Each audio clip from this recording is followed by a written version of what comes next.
So after the success of the Chattanooga campaign, Lincoln finally sees Ulysses S. Grant after all this time as the man to lead the Union Army. After all these different generals coming in and out and losing battles, and Lincoln being so unhappy with their leadership and unhappy with how the war's going, he finally sees the success that Ulysses S. Grant has had, and he invites him to Washington, and then he formally offers him the position of commanding the Union Army, and Grant obviously accepts. So that means Grant can't lead that invasion into Georgia. He's going to put someone else in charge, and he's going to put William Tecumseh Sherman in charge of that. Sherman will now be working on things in the West, and Grant will take over in the East for trying to get to Richmond. So there are a lot of political implications at this point in the war. Lincoln is up for re-election. It's 1864. It's an election year. And the outcome of the election is going to directly affect how the war plays out. If Lincoln is reelected, then the South knows that the North is not going to give up, because Lincoln is not going to stop until he wins. And vice versa, if Lincoln loses re-election, they know that whoever the next person is that comes in is definitely going to want to end the war and will just accept Southern independence. So we're going to have a couple of different, plans happening here. Grant is thinking, I have to make this war be over before November. I know that the Confederacy is running out of supplies. If I can get Sherman to split up the Confederate military and destroy as many of their resources as they can, then that's really they're going to start running out of supplies, and they're not going to have the ability to keep fighting anymore. And also, if we've won before November, we won't have to risk the next president coming in and trying to wave his white flag, or if we're even close to winning by November, that should ensure Lincoln's re-election. On the other hand, Robert E. Lee is thinking, the war has got to last beyond November. I have to, before November, I have to make this war be so costly, both in life and in money. I have to make this extremely violent and make the people in the Union hate the war even more than they already do. That way, when election comes, they're going to vote Lincoln out of office, and they'll vote in a Democrat who will accept Southern independence and end the war. So in May, Grant moves his army towards the Potomac and begins moving towards Richmond. So we're going to see Grant and Lee face each other in three very important battles, a series of battles throughout the spring of 1864. The first is called the Battle of the Wilderness.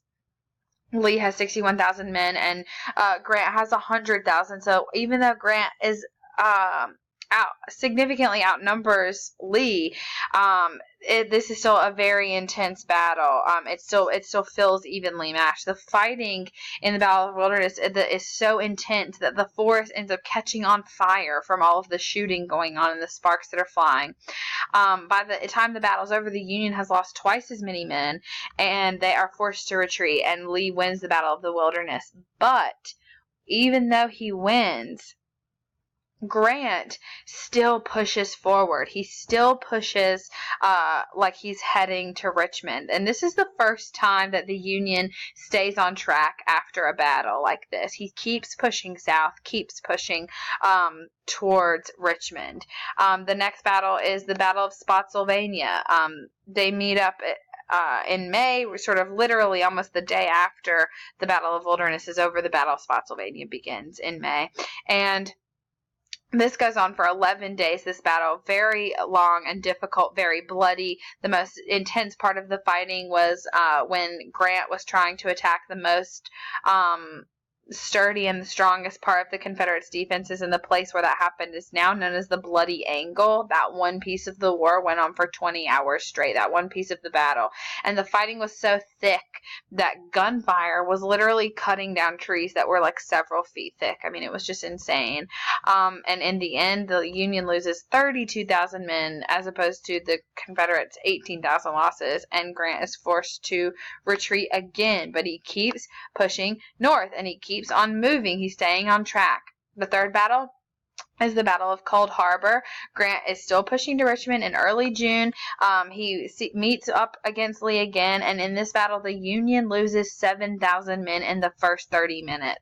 Remember, Lee is trying to make this as violent and as costly as he possibly can, so he is holding nothing back. There's a quote from a soldier who was there. He said, "It was not a war, it was a murder." This was an extremely intense battle. During this battle, people actually, or really during all of these battles, this series here between Grant and Lee, people start pinning their names and addresses on their uniforms before battle so that their body can be easily identified, because they just expect to die because of how deadly these battles are. Finally, after pushing, even though he loses Cold Harbor, he keeps pushing through, and he finally makes it to Petersburg, which is the railway center just south of Richmond. He's not able to capture it immediately, so he just starts to blow it apart. He begins a siege on the city of Petersburg, and Grant thinks if he can continue this for long enough and stop any supplies from getting through Petersburg to Richmond, he can starve them out, and the siege of Petersburg is actually going to last for almost an entire year. While that's happening, William Tecumseh Sherman is wreaking havoc throughout the South. So Sherman sets out from Chattanooga to invade Georgia with about 100,000 men, and he's aiming for Atlanta. Remember, Atlanta is an extremely important transportation and manufacturing city. The South doesn't really have a lot of manufacturing cities, so anyone that they have is very important, and Atlanta is probably the most important. Along with that, like I said, transportation city, there are a ton of railway lines that connect in Atlanta. And so as far as moving around supplies and troops for the Confederates, Atlanta is a very important piece to that puzzle. So while Sherman's on his way to Atlanta, 60,000 Confederate soldiers are blocking his path. They manage to slow him down, but they don't even fully stop him. He is just powering through. Jefferson Davis is he freaks out, and so he decides to send a general to the South to handle this into Georgia, and he sends General John Hood to lead the Confederates against Sherman. As soon as John Hood gets the orders, he attacks Sherman immediately on July 20th at the Battle of Peachtree Creek, and that does not go well for John Hood at all. He loses almost a fourth of his army, and then on July 22nd, Sherman makes it to Atlanta and begins the Battle of Atlanta.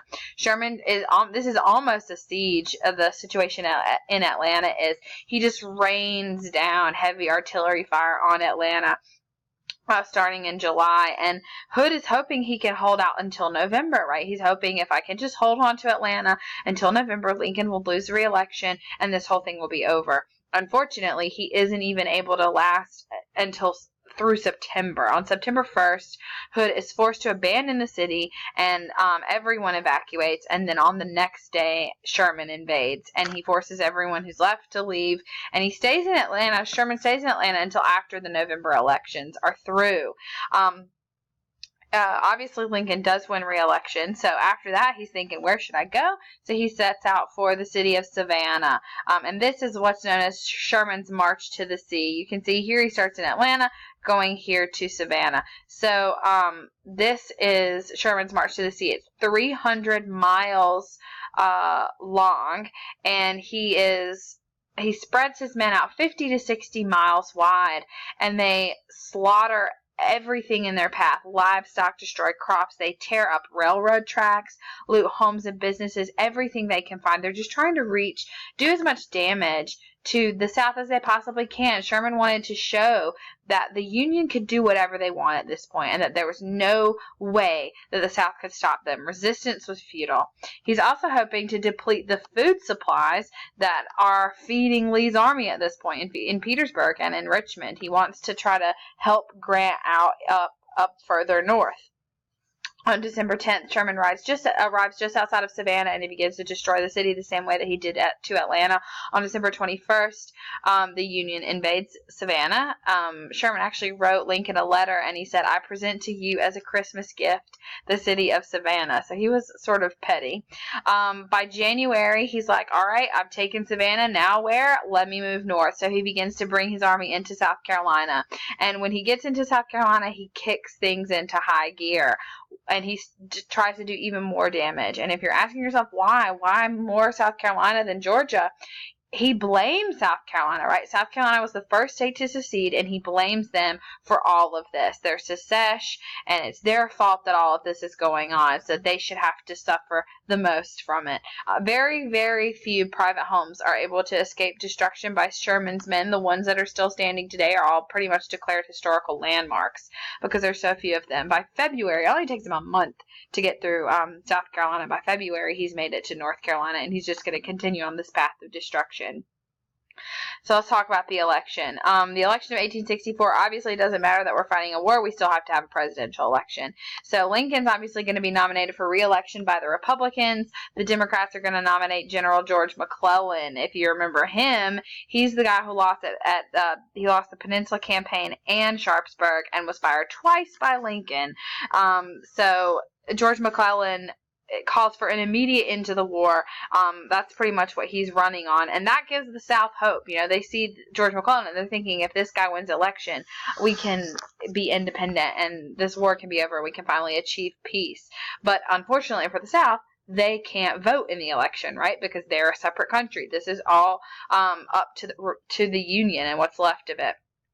The Republicans know that they're in for a tough road, so they try to nominate someone for vice president who's going to keep the rest of the country happy, and that is going to be Andrew Johnson. He's a pro-union Democrat from Tennessee, actually, and they nominate him as VP. So people were really hating the war at this point, especially after Grant is suffering all these really heavy losses in Virginia, and after the Emancipation Proclamation. People aren't really stoked about that.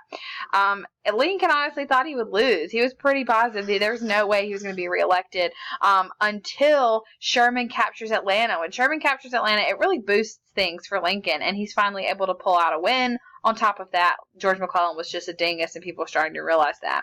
After Lincoln is reelected, he starts working on actually ending slavery and starts writing the 13th Amendment.